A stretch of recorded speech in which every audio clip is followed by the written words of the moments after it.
Welcome back to the Conscious Wealth Studios. This week, again, we have Rachel Webster, our Conscious Wealth Manager and resident expert at caregiving. Welcome, Rachel. Well, thank you. So nice to be back. Yeah. Thanks for having me. The other day, you told me this story about Caregiving Class, and I think it was great that you were directed towards Caregiving Class, and I think everyone should hear this story. So it actually does come up a lot. It's funny that this comes up even outside of Caregiving Class. So we are, in this particular instance, we were in our Caregiving Class. There's a whole bunch of us. None of us know what to expect. We're all dealing with various diagnoses for various loved ones.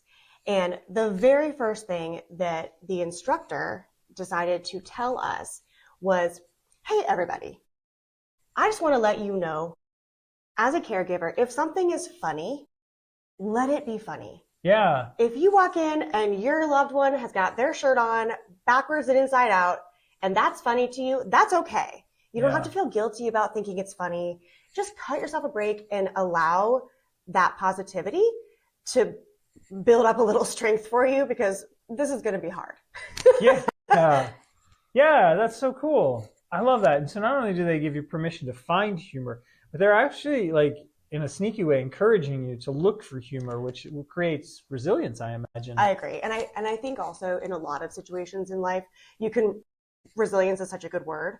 Having humor, having that attitude just helps you rebound from things in a different way. Yeah. So that was literally the first lesson. That's a great lesson. What else did you get from this class? So another thing that I think about now that I'm looking back, is the idea of creating a community or finding a community in all things. Many caregivers, it is reported, they feel lonely and isolated. Thank you. That's the word. They feel isolated. Yeah. Which is odd, because if you remember from last time I talked to you, the numbers are staggering, and there's 63 million people in our country who are in the same boat. So why do we all feel so lonely? It's because you have to be intentional about finding a community and creating that community of people who are having a like experience. In this case, it was maybe a really difficult experience, but we're all going to go through it together, and you know that you're not the only one. And even if something happens, you can say, I've got somebody that I can discuss this with, or will give me some feedback. Yeah. And it really makes you just feel more supported all the time. I can see that. I can see that for sure. I can feel the loneliness of having to, and the sadness of having to take care of a loved one who you once saw stronger. And it can be extremely emotional. And you can't and then you can't go to that person. Yeah. Right? Exactly. So in my case, it's my mother, who was one of my strongest supporters. And now I'm trying to take care of her, and I no longer have her own input about how do I handle this situation? Yeah. So it was really great. I remember a particular gentleman in my class, and he was caring for his wife, and they just had a really kind and loving relationship. And he would tell stories about all the things that they were doing together. And it sort of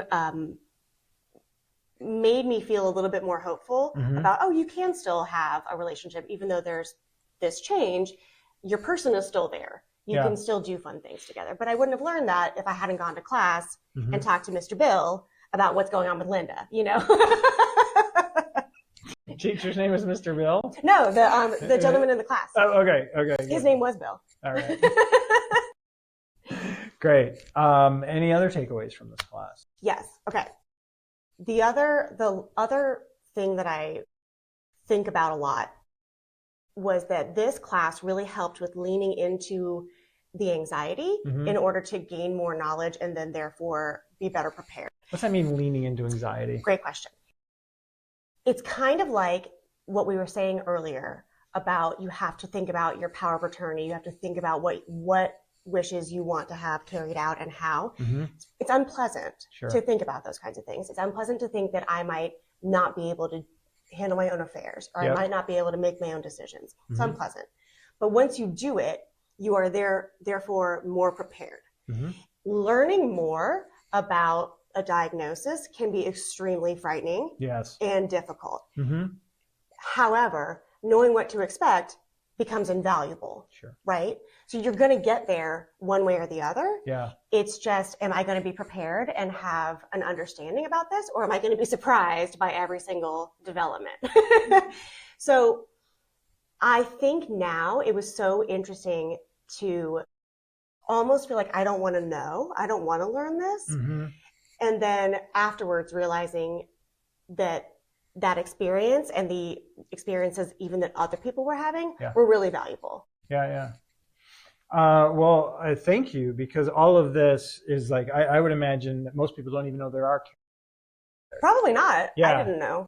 And so letting people know that they're not alone and that there are other ways. How do they find these classes? So this one I was directed to via the social worker at the hospital, who I have mentioned prior was a really good recurring resource for what do I do next? What do I do next? Yeah. However, I also think a lot of nursing homes and care homes, they also have group classes that they offer often. Yeah. And if you are in an environment where you have assisted living or something like that, I would imagine asking at that facility about a class or a group would be a really good way to start.